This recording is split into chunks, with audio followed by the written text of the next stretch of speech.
Hey guys, welcome to Gardens, the Untold Story.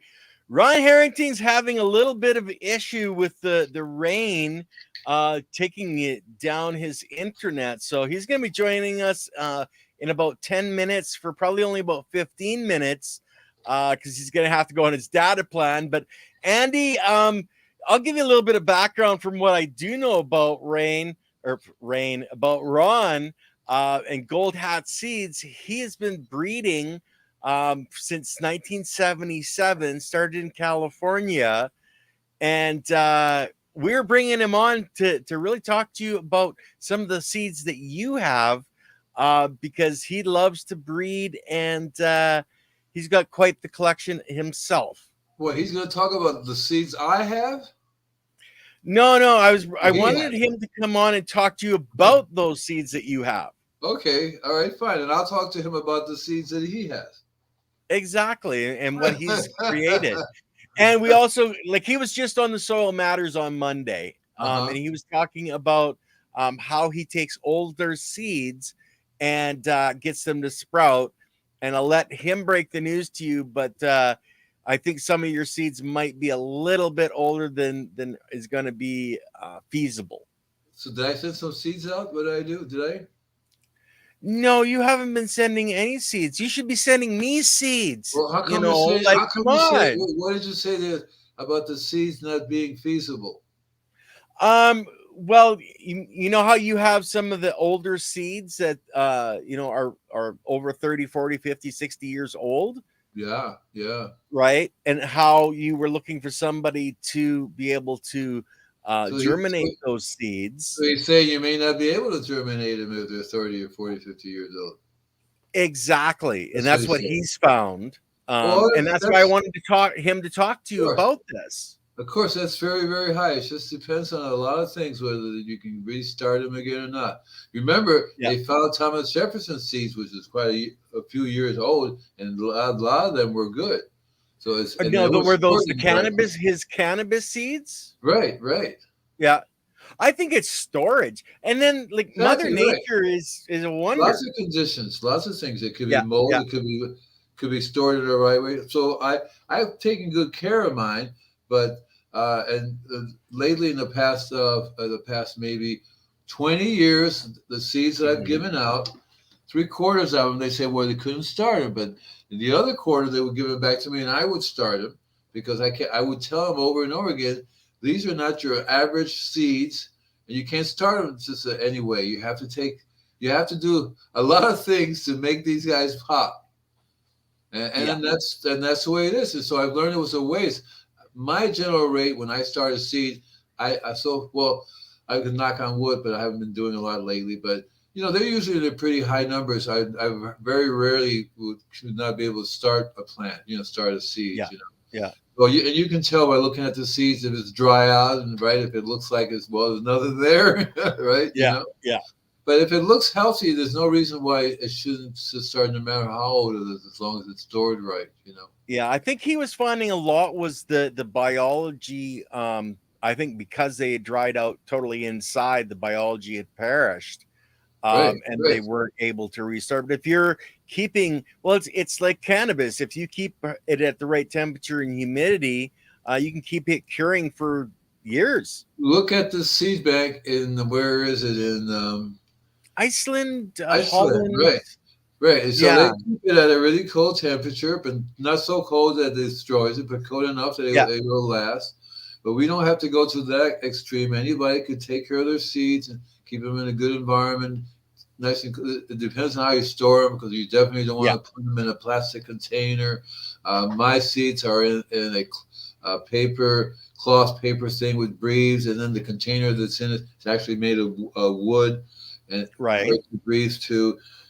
But and interesting enough, uh, I wanted to start some recently. I thought maybe I right, could start them in the container in my front yard, but people will. I mean, these will grow. These are very magical.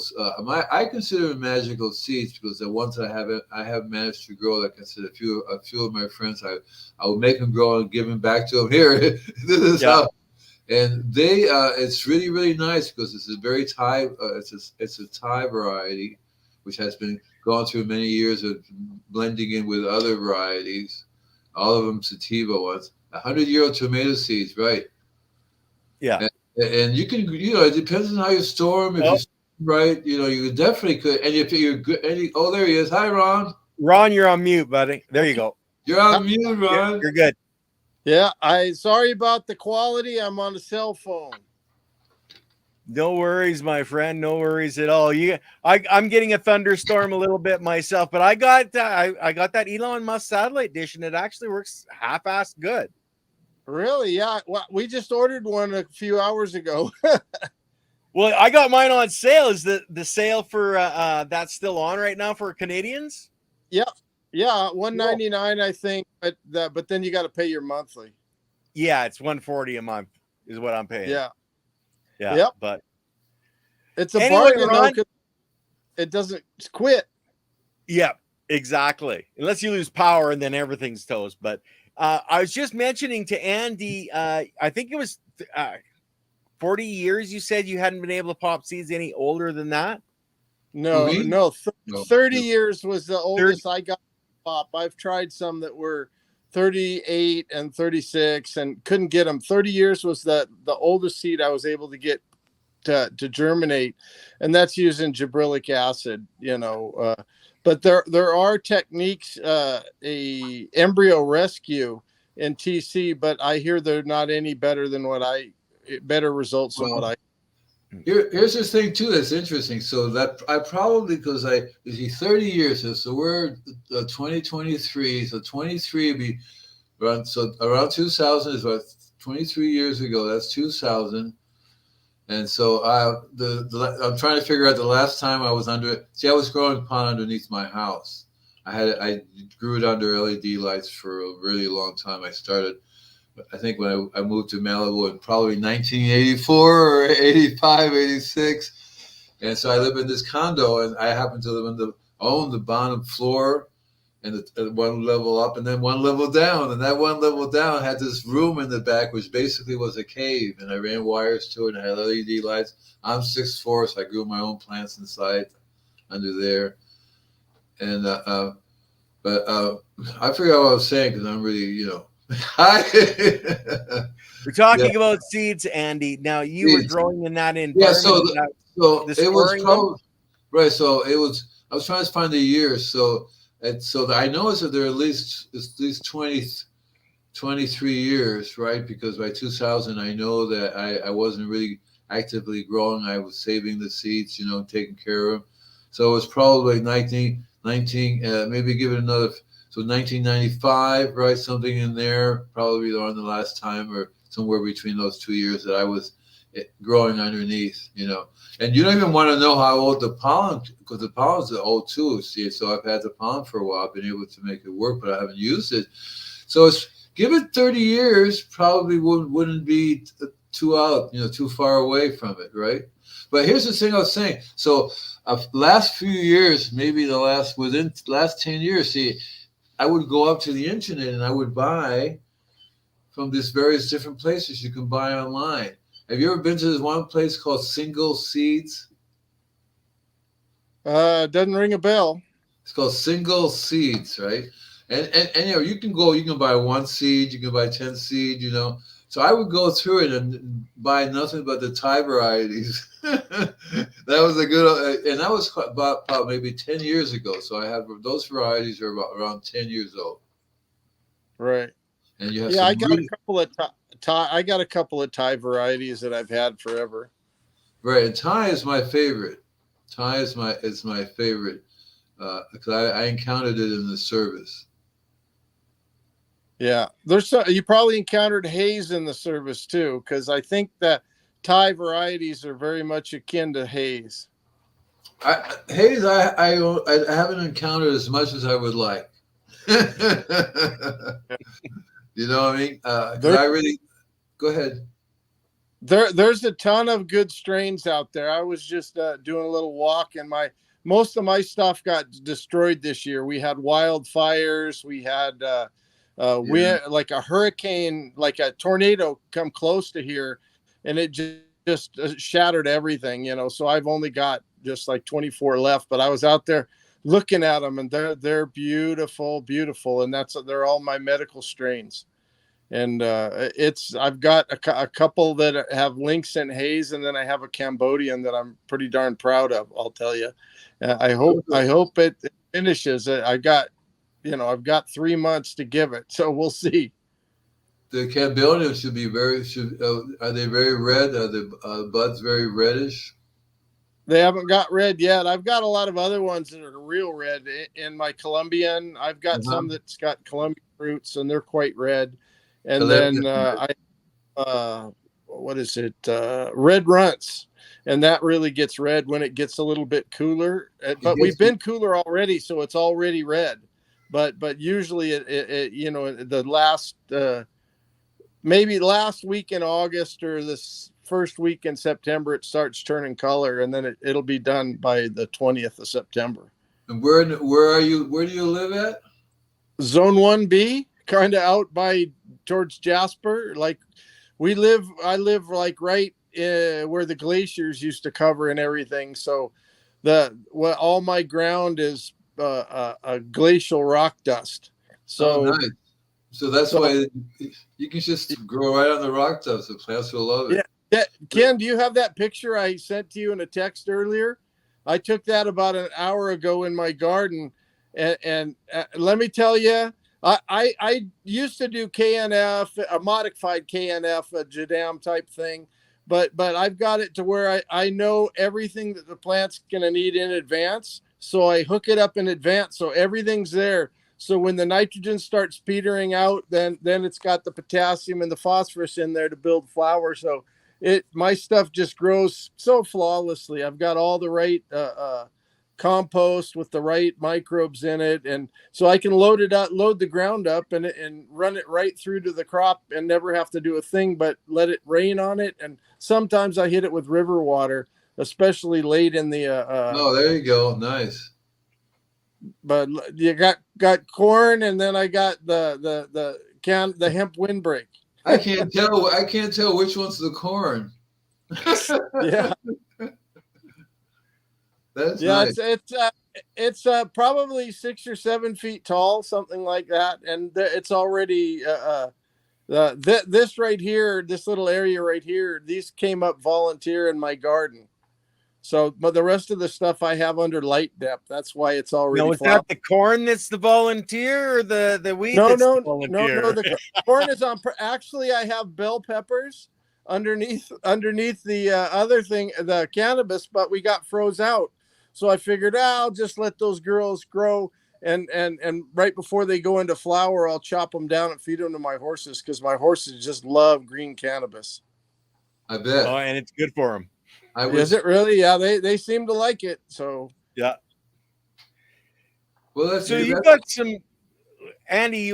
Name some of the strains that you've got, just to see what Ron, because you guys are both of that age group. Well, I have some Panama Red. I have some Acapulco Gold, Maui Wowie. These are seeds that I didn't do anything but go online and buy them at the right time. Like I said, there was a couple of different places you can go online, order the seeds. And so, there's a couple other ones from Jamaica, Lamb's Breath from Jamaica. I have a couple of varieties from Pakistan, a couple of varieties from Thailand, definitely Thailand. And let me see, I don't have them all in my head, but the main variety that I worked with was called Red Dragon. And Red Dragon is like the mother of the Thai sticks in those days. That's what they use, that particular type of sativa. And it grows for many years over there. They don't die.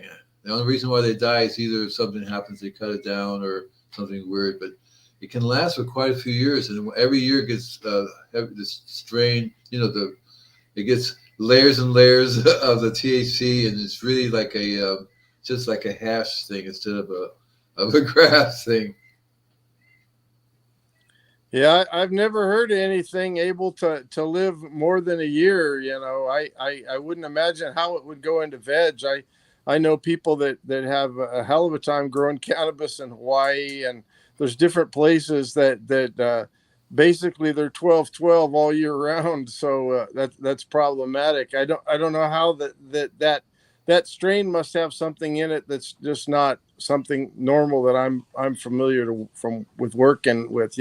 Most of the equatorial stuff I don't work with anymore because it's made for, it's the Mexican type weed was a lot of equatorial, the Panama and Yeah, all of those, and they take longer to finish, yeah, and there's yeah. more. There's more for me, Afghan type strains. Those all do much better, especially in the cold.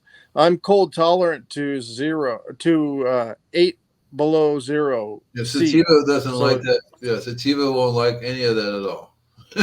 not even sativa will quit when you get right close to 0, and Yeah, yeah, yeah, it will definitely. not handle it.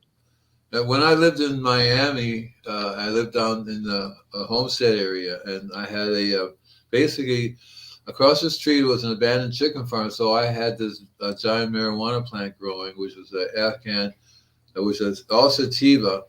But what I did was I would graft onto a different pot plant, so that throughout the year, eventually the whole thing became a wide variety of plants. So I had it for quite a few years old, and I would harvest. But it lasted for a couple of years until it snowed in Miami, then killed my plant. You remember that year it said snow in Miami? Well, that was me down there in Homestead. So I know you can make I it. never heard of something that could handle that kind of longevity. And when I grew with my LED lights underneath the tunnel, the way my mother plants would last for a few years, also because I would regulate the temperature and stuff. They wouldn't die, so I could continue the same variety, take mother plants, and then that final year grow some more.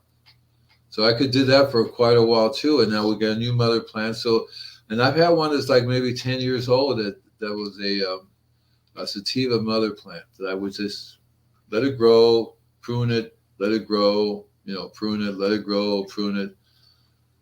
And underneath Now, in the tunnel, what? Underneath the were tunnel, you there's were no you such flowering the plants, Andy, or are you just not letting it yeah, stay not in the veg mother for plant, that long?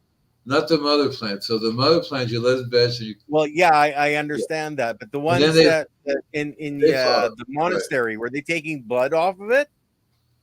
Um, I don't know about. I didn't go to that monastery itself to see how it was being done, but that's where it came. That's where it came from, and so and what I heard from that too is that a monk had gone to Africa because it's on the 20th parallel in Thailand. It's the 20 degrees parallel in Thailand, which if you go across, it also goes over Mediterranean.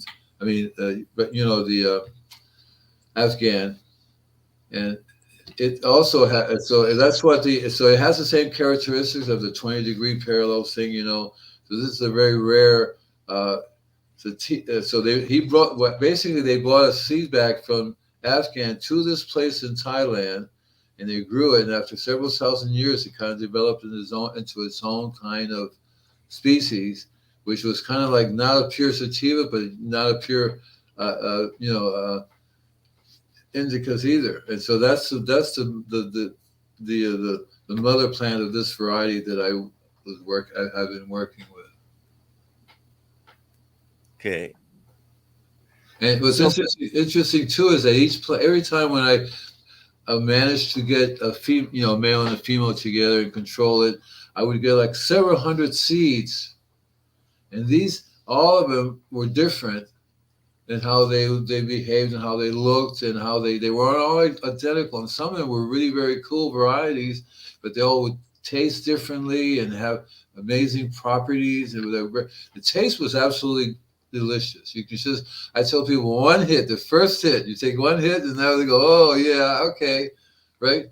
So I like it, but my main concern, of course, is like, as you say, who knows whether you can get started or not. So, and I'm not really worried about it because I either, I don't. If you want to take some, I'm happy to get you play with them. If you could make them grow this, I have this nightmare of going to and they put the seeds with me in my coffin. I have the same thing with other seeds. I have all kinds of vegetable seeds and heirloom stuff. I have some really good varieties that this guy from Peru, Olivia Newton-Johnson, matter of fact, and her husband John came from Peru and brought these amazing seeds back. A guy had a list of seeds from corn and whatever seeds they were growing, whatever grains they were growing.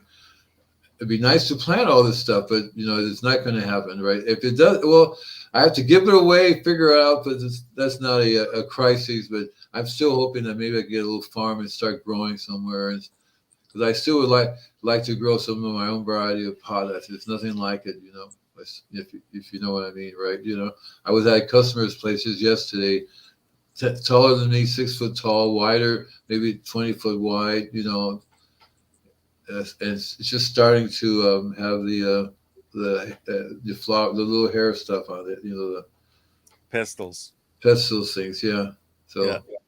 And I developed a product called Super Seaweed specifically to feed my Mary Jane plants. That's what I use in my business. Yeah, and you're not using seaweed in it anymore. You should really change the name on that one, Andy. I still have a couple of seaweed products that I get from, like I use a Maxi Crop. It's a really good clean one, and there's a couple of maybe one or two other ones that I still like, but most of them I'm starting to stop using them because I kind of feel that they're radioactive, or they're pollutants one way or the other, and this is a concentrated version of that. Mm-hmm. Right? Yeah. So Ron, you probably have to get going pretty soon. Yeah, I got about 2 more minutes, but yeah, you should call it seaweed, SEEWEED. So if you change the spelling, just say, people might think it's seaweed, but it's seaweed. It's like, if it's a good nutrient, then you're going to get more harvest. Well, you should trade. Andy's really into rock dust. I should trademark that. Yeah. I should trademark. Yeah, I got. I do like rock dust, but the good thing for me is I got really, really good clean basalt clay. Like it's really nice, like white clay, and I add enough carbon to it so that it's got good aeration. So I've got like flawless cation exchange. I add compost every year. You can sell that as your own rock dust. You know that. You probably can go in the mining business and just sell your own stuff. And you'll be surprised. Yeah, people rock dust is it's a tricky thing because you can get arsenic in rock dust. You can get all kinds of metals. Sure. Yeah, I knew a guy that he worked at a marble cutting shop, and he was saying, "Oh, I'm bringing home this marble, and they're cutting through all kinds of funky rocks and everything." I said, "Man, you're going to get sick, buddy. You don't know what the heck that marble and they got granite and all kinds of other stuff." I said, "Oh, forget that minerals." That's the only thing about that is that when you buy rock dust, you have to get it from a company that actually has been approved up for rock dust, rather than any mining company that's selling you some toxic concentrated stuff that you're just going to get your lungs will get clogged up and your brain will blow up. So it's not. So you have to be sure, because they're all not the same. As a matter of fact, a lot of them are very toxic. Because all it is mercury, lead. Dust. Right. So it's just. I live right here up by the glaciers. I could go to the foot of a glacier and by the river find the finest rock dust I want there, and it's like right from under the bottom of a glacier, like an hour away from my home. So I buy glacial rock dust just for that. I'm not sure where it comes from, but probably from somewhere around there too, because you can't beat it. What's so cool about it is that because all the running water through and everything happening, it's naturally charged. This stuff is really like paramagnetic, very magical stuff. Oh, sure, all the microbes will have a good time. Yeah, right? I peat bog on my property, and I won't put peat in my soil because peat and cocoa is just like fiber for us. The microbes can't eat it. Nobody can do anything with it. it mucks up your air in the soil. It just there's nothing good about a bunch of peat in your soil unless you're putting a little on your yard or something. I cut nettles and horsetail and alfalfa, and I make my compost from that and old hay. And then I use the manure for my horses. And next door, I've got an organic cattle farm. So that's all my inputs, bar none. You know, the soil, the rock dust that's all around here, and then I just add the carbon with all the manure and the compost. We're talking 4-year-old. Do you have a vegetable garden? Oh yeah, my vegetable garden rocks. Yeah. Oh yeah, I bet. You got any fruit trees? No, you can't. I live in zone 1B. It gets minus 40 something here every year. You can't even grow a crab apple here. Yeah, I don't know if I could live any places there are no fruit trees. That's trouble for me, right? You know, it's too cold. Right. Yeah. I can't get my apples to grow. You could always eat moose, you know, because up here we can hunt moose or elk, and that's like organic by Mother Nature, and you get your meat right there, and you have to get your fruit from Mexico, unfortunately. But I'm not a big fruit eater. Yeah, it's a whole different lifestyle. I think I tried Colorado, Boulder. That's about as cold as I got, and I never made it through the winter times. I would run away down to Gainesville, Florida, where it's a little warmer, down to Miami sometimes. You know, I'm a tropical boy, but I love to live in an environment in the logs and a log cabin, you know, and just go wake up, you know, no electricity, just have this go by the cycles. Be kind of nice, you know, right? Yeah. Well, we have a 1 square half mile of ground, and it's self-sufficient. So we enjoy it, but there is a problem. We only have 100 frost-free days in a row here every year, and we get 6 or 7 months of below zero. Right, you can't go out. What do you do? You stay in the house? Most of the time, that's what I do. You know, just Andy. There's only one thing you got to remember. Okay, we can put more clothes on to stay warm. Andy can only take so much off before he gets arrested and put in jail. That's right. That's right. I don't think this year, I don't think we've been above 80, except for when we had the wildfires, which burnt 25% of our property. So this year it's been a real screwball year. El Nino's really pitched us a curveball, I'll tell you. But hey, I got to run, but I was glad to check in. Thanks, Ron, for coming, brother.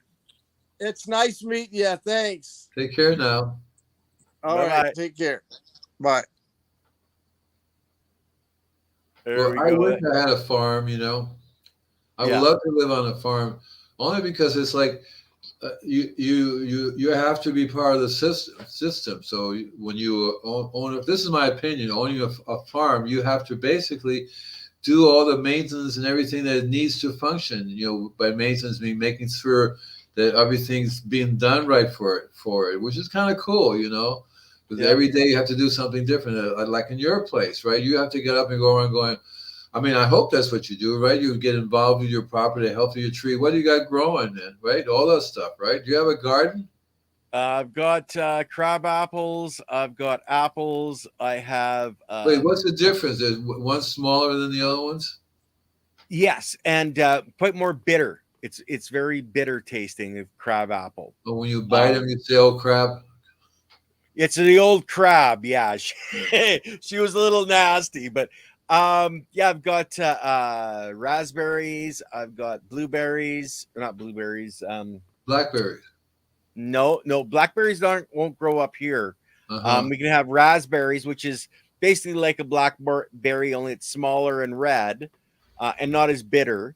So like we can grow. Like Ron is up.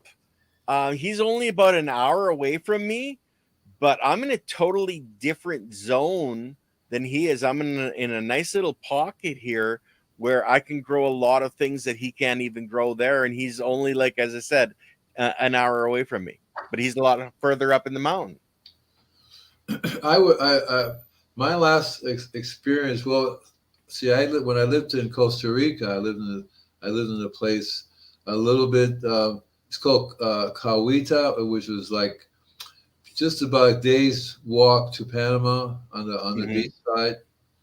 It's a tiny little town, you can sleep at night. And I like to be a farmer there. Uh, Mhm. but in the United States, I actually looked at places that I was thinking of farming.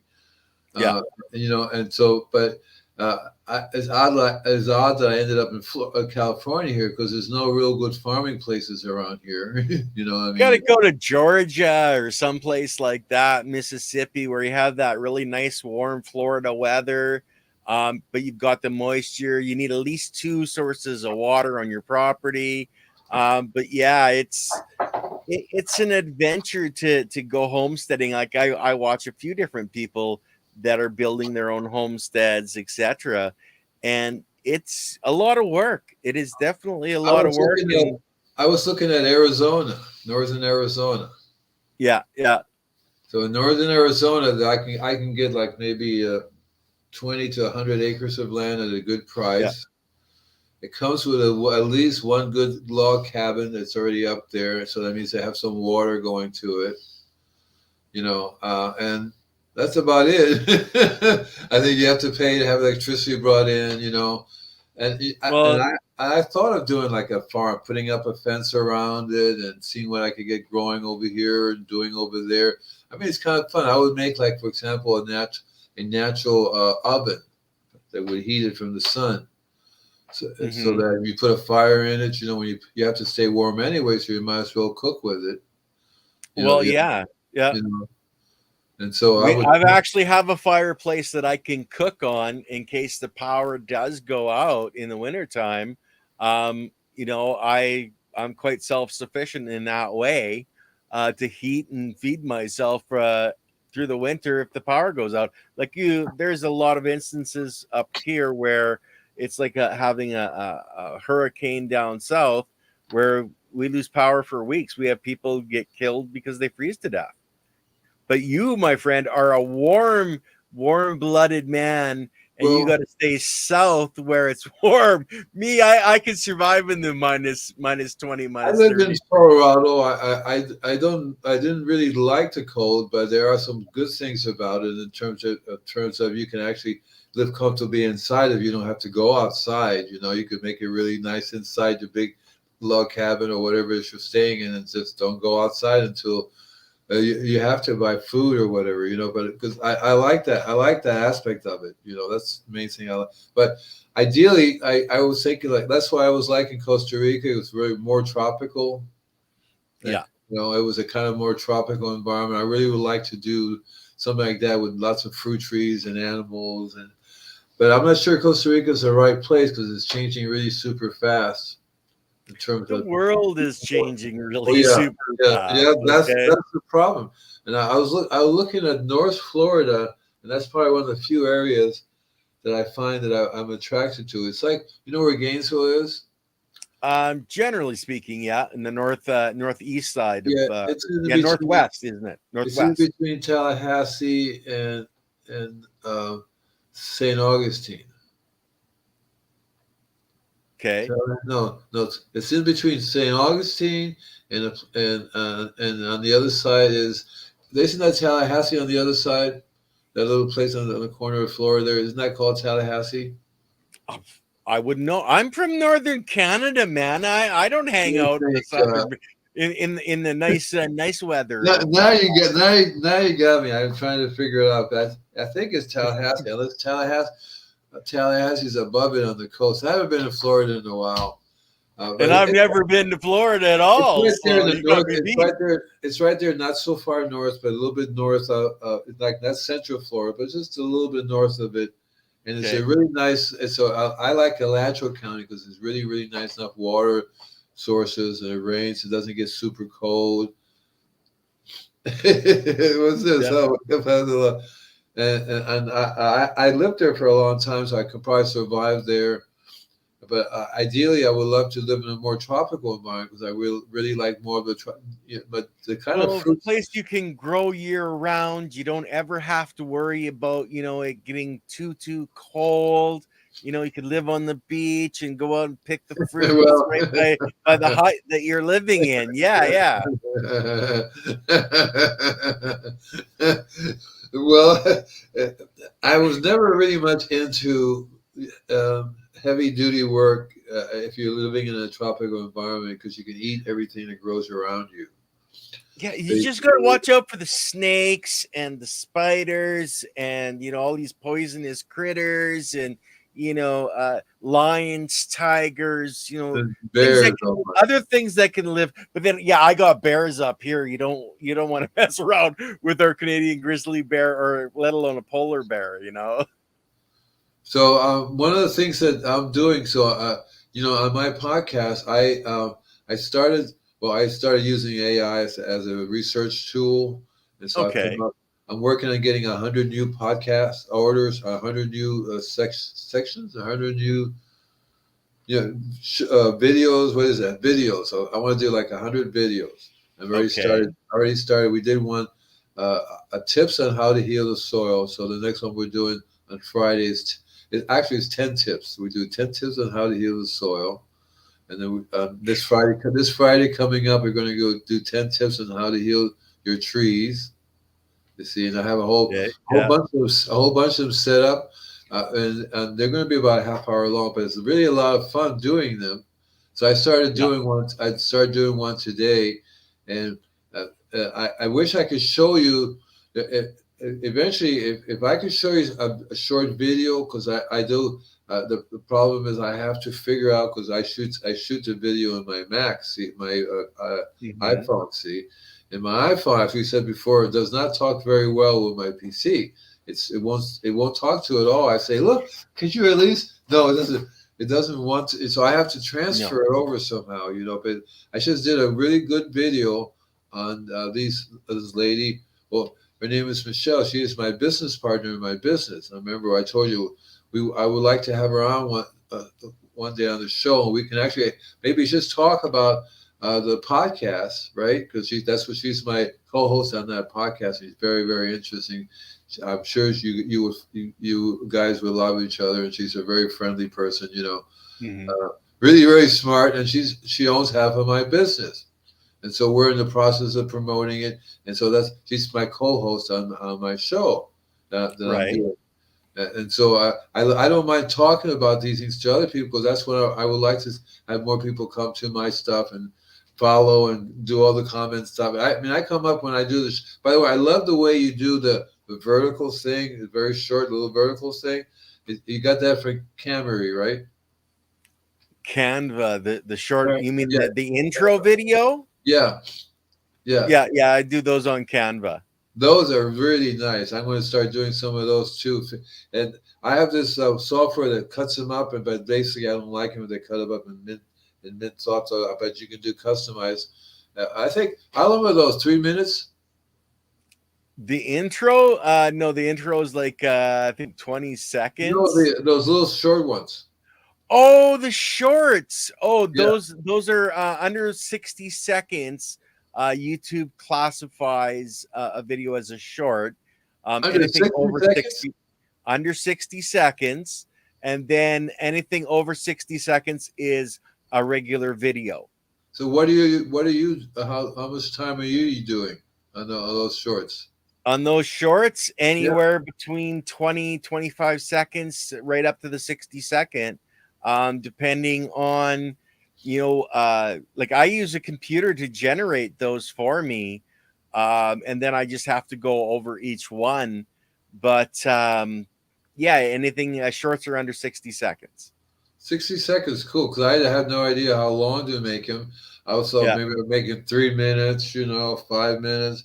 I never really counted. Well, if you really want to be accurate, if you do Q&As, like you have one question and just one question, and you give a clear and concise answer to that one question, and you do it in that 3 to 5 minute, those you should be posting those on a regular basis, right? But you can also promote those with shorts where you ask the question and then you propose the answer, and the quicker you can get that answer out, if you can answer the question in under 60 seconds, people love those types of videos. Right. That's what I'm working on. So I have like a whole series of them that I'm hoping to do. I'm getting better. I will get better at it as time goes on, and Yeah, yeah.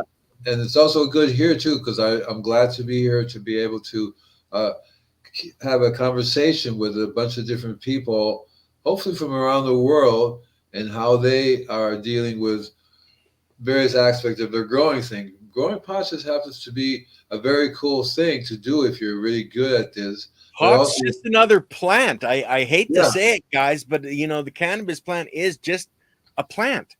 So And like there's different things in tomatoes, trees, etc., that will grow grapes, just those right grapes, and that's all it is. We're very specialized in the cannabis, and understanding her, but she is just a plant on our planet. well, what I was saying is that if you're really good at growing pot, I bet you are a very good gardener. I bet you can grow anything, any kind of plant, Yep. because you already know how to grow shit, right? You really know how to do it right.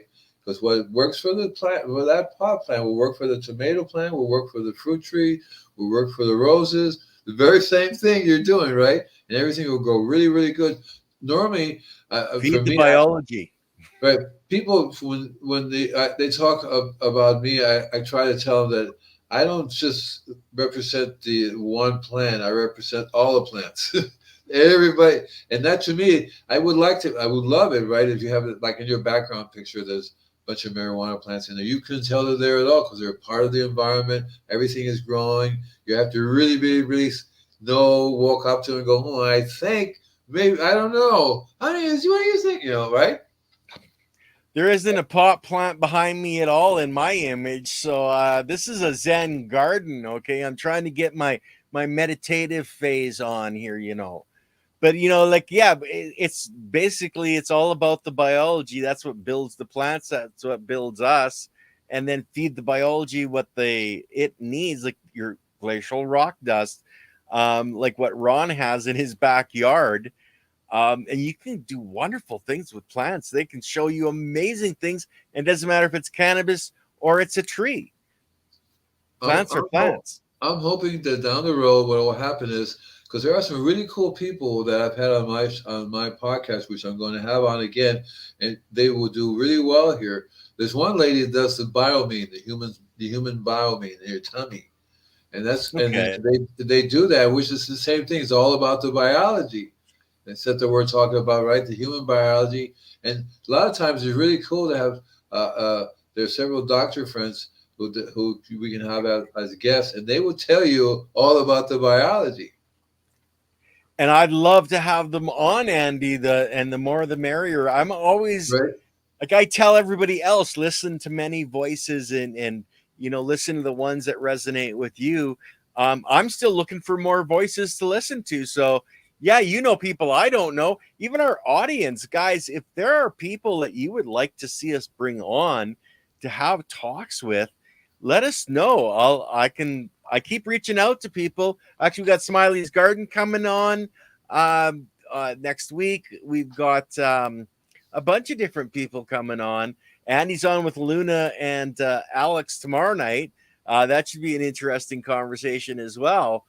But the more people we can have on, Andy, the better off. And yeah, bring Bella on. When is she back from Peru? Because she was down in Peru. Oh yeah, she's back.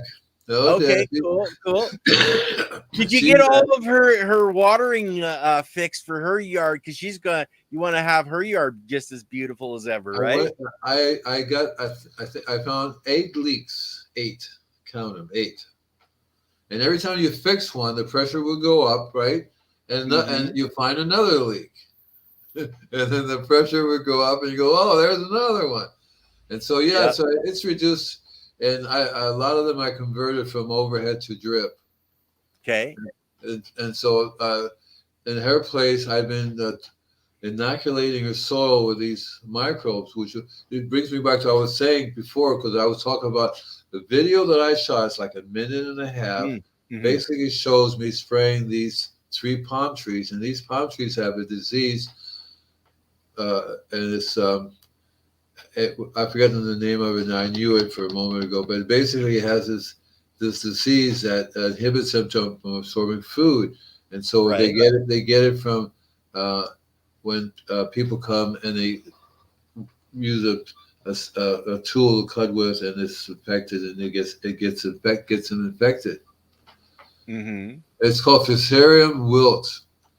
And so Okay, the plant gets yellow and yellow, doesn't absorb nutrition or anything. And so I started spraying it just with the microbes. That's exactly what I was spraying with, a really cool bed, which, by the way, one of the shows I have to do, and you have to just push me into doing it, is to actually show you the bags of the different products that I buy.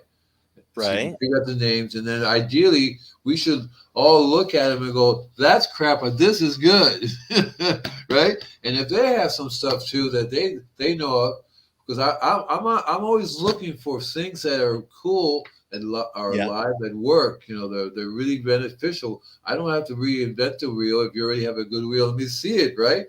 And so and the stuff I'm using, I like the results of it. See, that's what I like. It's a combination of certain different products. Plus, with ideally, my worm juice has to be. I could easily do 30 gallons a week. I actually started selling it by the gallon. Okay, so people say, "Can I have a gallon of this?" It will be $30 for the first gallon, 50. This is an ad, and $50 for 2 gallons, and $60 for 3 gallons. So you get it for $20 a gallon. It's a good deal. But I tell people, you can now buy Mr. Gardner's same seaweed liquid magical product that he sells to his high customers that he uses.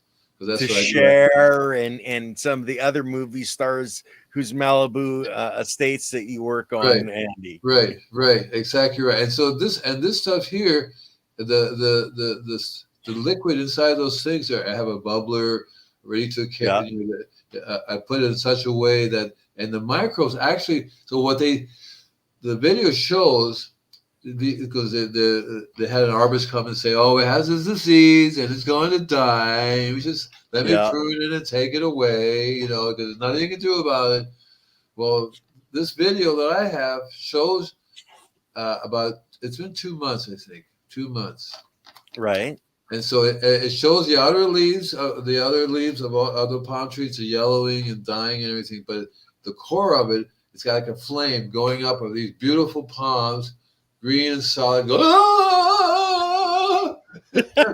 and so and it's all because of the microbes, and or the lack of biology. Well, yeah, exactly right. And so it's really so I was just telling Michelle, you know, that even though they've been there 18 years, and it's no, and what arborists came, so you have to deep root feed it. I mean, they use a fertilizer to inject it right into a root system, and that really helps a lot for the microbes. And so, and the palms, when you foliar feed the microbes, which are minerally rich, because what I do is I make a minerally rich environment for the microbes. So when I'm spraying them, I already spray. Ideally, I would like the mixture. Ideally, I would like to let it sit overnight and then go spray it. Because if I do that, then the microbes would have dissolved a lot of the minerals already, and it's in a soluble form. It would be bubbled overnight. When I was young, I used to actually do that. You know, I was fill the sprayer up. Okay, who I'm doing tomorrow or whatever. You know, fill the sprayer up. That doesn't have to be all day, but like all night for sure. Certain the night before last. First thing in the morning, I would drive to that customer's place and spray that, and that has to be prepaid because. In my experience of it, you have it bubbled and ready to go, and you go there and I don't want to do it today. Well, I can't hang on to it for too long. Well, right? Yeah, because once it's done, it's done. You have to use it, and I have experience where I go, "Well, shit, what do I do now?" But so now you pay in advance, and that developed what I'm doing now as a business because I actually make the microbe mixture with the trace minerals. So I learned that by bubbling overnight with the microbes, and the trace minerals basically it's like you get it as many different sources of natural sources of trace minerals as you can. Mm-hmm. It's many different varieties. That's why I got the C90, which has 90 trace minerals in it.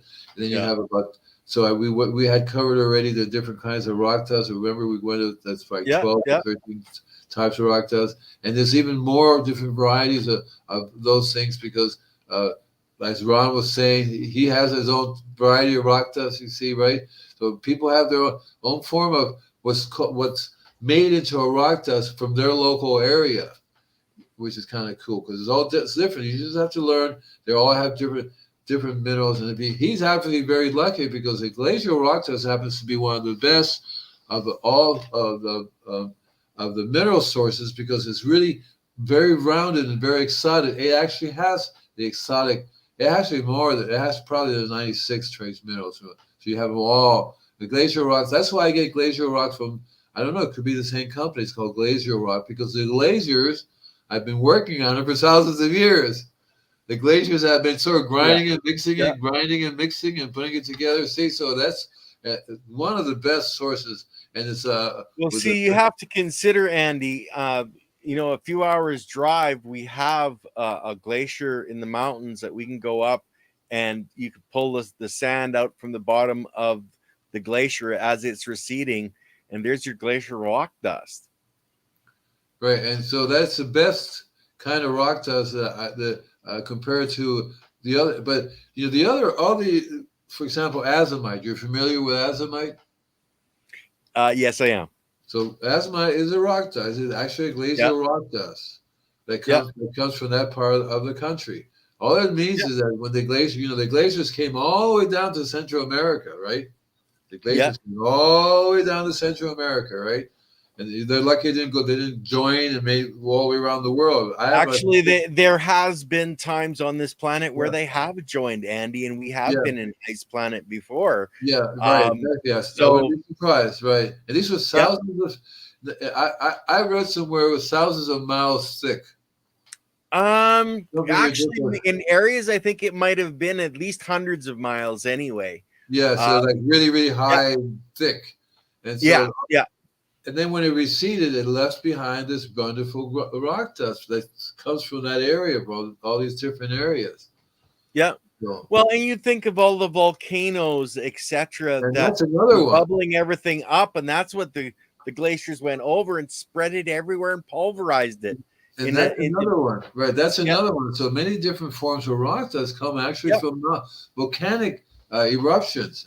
They that's the rock dust that they sell. To this day, you can buy rock dust from Mount St. Helena because there's massive amounts of this fine dust and various different layers of very finely crushed rock, which actually happens to be very, very rich in all the minerals. As a matter of fact, if you was to go look at it now, you wouldn't recognize it because all the trees and everything are like going woo, right? So that I would love to have gotten my hands on some of that type of rock dust. So Mother Nature is doing it all the time, creating her own foods, her own fertilizer, right? All the time. And what do you think a volcano is that blows off that smoke and goes up into the stratosphere and puts all those molecules of the rock that was just blowing out from the center of our planet, and it's fertilizing the entire globe? Right, exactly right. That's Mother Nature fertilizing. Okay. Remember, I was saying about Mother Nature has a very clever ways of spreading the minerals around the world. Yep. Yeah. Very clever ways of getting the minerals out. Yep. So volcanoes play a very important part of that. And it's very cool how it gets it done. Birds do, animals do all the time. Yeah. Or they used to. That's what I'm saying. A lot of these things. There used to be migration. Have not been happening the way they normally have, which kind of leads to sooner or later either it's going to be a major eruption. Something's going to happen to recharge itself, right? You know what I mean? You know what I'm saying? Because it hasn't been any really good eruptions in thousands of years. We haven't done like any glacial ice ages in quite a while either. Or we don't want to, Andy. Okay, like the volcano's blasting off and putting smoke up, and and raining it down on us.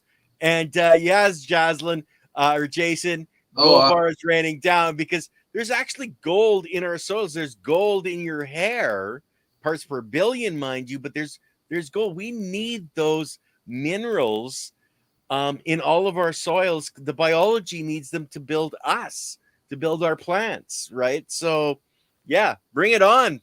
Just don't cook us. We don't want another ice age. We don't want another planet that's all lava and volcanoes. We'd like to stick in the middle and survive, though.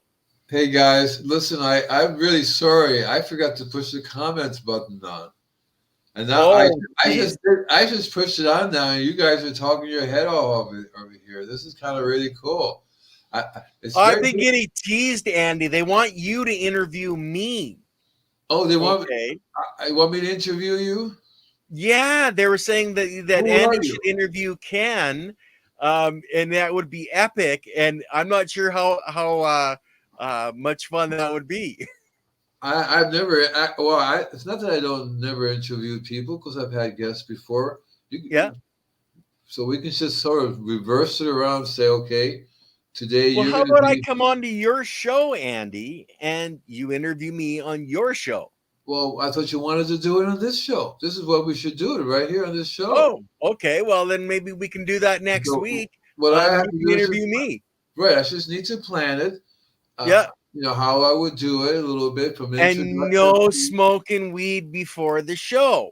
Oh, it's not. It's the audience here doesn't mind it. Now, if you come on to our show with Michelle, which is what I've been talking to her about, because she's starting to learn about the biology.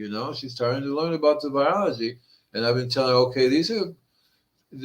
Just because you're a pot grower doesn't mean you don't have a vegetable garden or a beautiful house and roses or whatever. You still do. Well, you have roses, lilies, and you could be a farmer. You could be a farmer wanting to learn how to grow. So I want her on to meet everybody and basically tell people where we're at, where Invisible Gardener is at, because we're in a really cool place of making more and more things happen for people. And have a good time at it. We're learning the YouTube channel things. Everybody out there is supposed to, follow and hit the notification button and all the links are in the description, guys. So follow Andy. Make a comment in your comment, if it's directed to either me or Ken, especially to me, I will answer it on the next show. I mean, ideally I can answer right there, but I'm going to actually type it. I actually type back, to when we do it. That's the difference. See, I can answer it now. I can say hi. That will be epic and hilarious. You see, but you really want to type it down, because YouTube likes it when people type back and forth. See, I want to make a living doing this. I like doing that. I like sitting here. I like being able to talk to people, and there's tons of stuff that we can really go over. I mean, and I do it from my daily life, okay, from what's going on now. I can tell you. Well, you work with plants every day, Andy. Like people, right? You're not working with cannabis plants, but you're working with plants every single day. Right, and when the biology kicks in, people go, WTF, help. So there's one place. There's one place I've been going to 15 years, 20 years. And last time I was there, I was going, what the? And every time I go there, I go, holy cow. And, they have animals. It took them 12 years to get them to finally start making compost with their animals. I go, what are you doing? So why are you throwing this away? And you're asking me to come. You're paying me to take care of your soil, but you're not listening to me. You're taking all the good stuff that Mother Nature wants to put down, and you're taking it away, and it's like, what? So I had this, and I'm still trying to stop that. That's one of the things that my customers do. They go out there, a leaf fell on look at this, a leaf. Everybody has to grab that leaf and fight for it and put it in the trash. That's what the people of Malibu. I'm sorry, man. You gotta get out into the country, Andy, instead of getting these people that, don't have the right attitude, man. Come on. And so that is a problem, because they're not treating the biology with respect. Biology needs a foundation to work from. If you don't have that, you do not have the biology. That's the way it goes. I just had a place the other day. We've done everything organically. I made some compost. I have no idea what I'm doing, but I made the compost.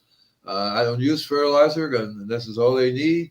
And look, they're not looking very good. What have you been feeding them? Nothing, because I gave them the compost, and it's the foundation. So he started the foundation, but I told the first thing I told him, I said, "Where is your worm farm? Where is your worm farm?"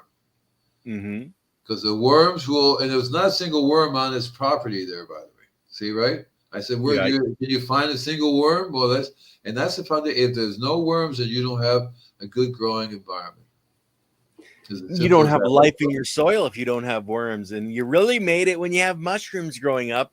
But the people in Malibu, could you imagine Cher walking out by her trees and seeing mushrooms? She'd be going, "Oh, call the gardener." Actually, I can't, because I have done her yard, and they'll say, "Oh my God, look at these little mushrooms growing everywhere. What WTF? What's a TDF?" And I would say, "Well, first of all, they're not psychedelic. Don't eat them. Don't eat them." No, I said they're not psychedelic. You don't have to worry about eating them or poisonous.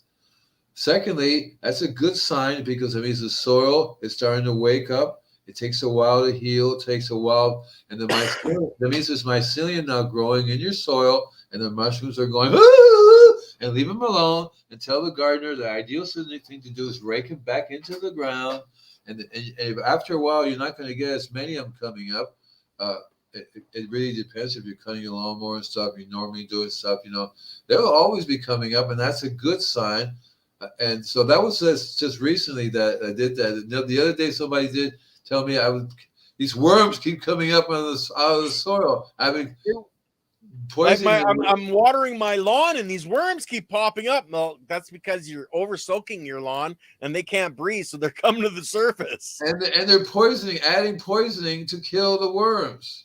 I go, "You kidding me? And what is your problem? Why are you calling me for?" And so that, you understand, they were actually killing the worms on purpose. Oh, man.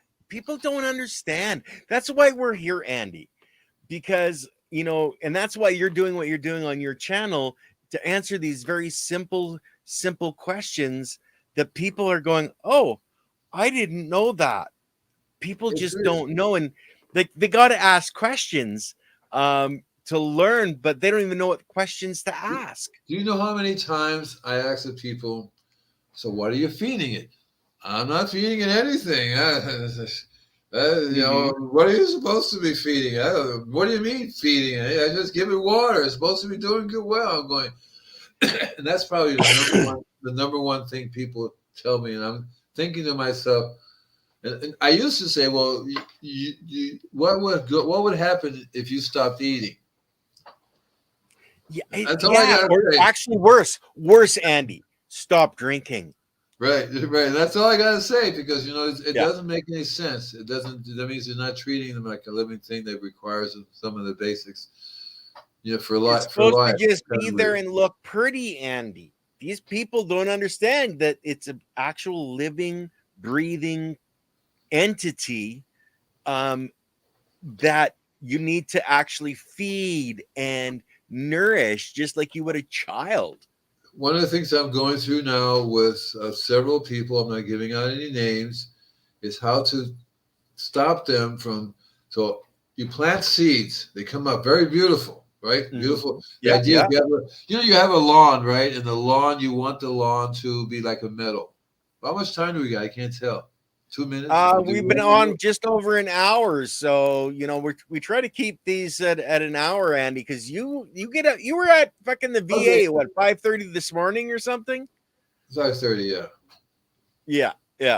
So if you're done, we can stop now, and you're on tomorrow as well with Luna and Alex at the same time. Well, they're the hosts. I'm actually going to try to make it down to the Kootenays in time early enough to actually be in the back end, but I don't know if I'll even get to take that. Who's sending me the link? You are? Either I will be or Lily will be. Like as I said, I'm going to drive. I got a 9-hour drive in front of me, but they have high-speed internet on the farm that I can access. So if I can get there early enough, then I can do the back end for the show tomorrow night. I'm just not sure if I'm going to make it that early. But Lily's got it covered in the back end. Cool. I look forward to doing the show, and then I look forward to doing more here. I need to figure out a really cool way that I can maybe make the comments bigger so I can read them. Yeah. Bigger. Because I have a bigger screen. I have a much big. I have a 32-inch monitor. Actually, I have two 32-inch monitors. I don't believe you can separate the comments from like and some programs you can break the comments out and put them somewhere else. I don't think StreamYard offers that yet. No, and Zoom you could do that. Oh, poor Zoom. Yeah. Zoom doesn't have the backgrounds like this. Zoom doesn't have the clarity of sound and vision. I know. I like it over here. It has a really nice. This is it's a very nice visual. I'm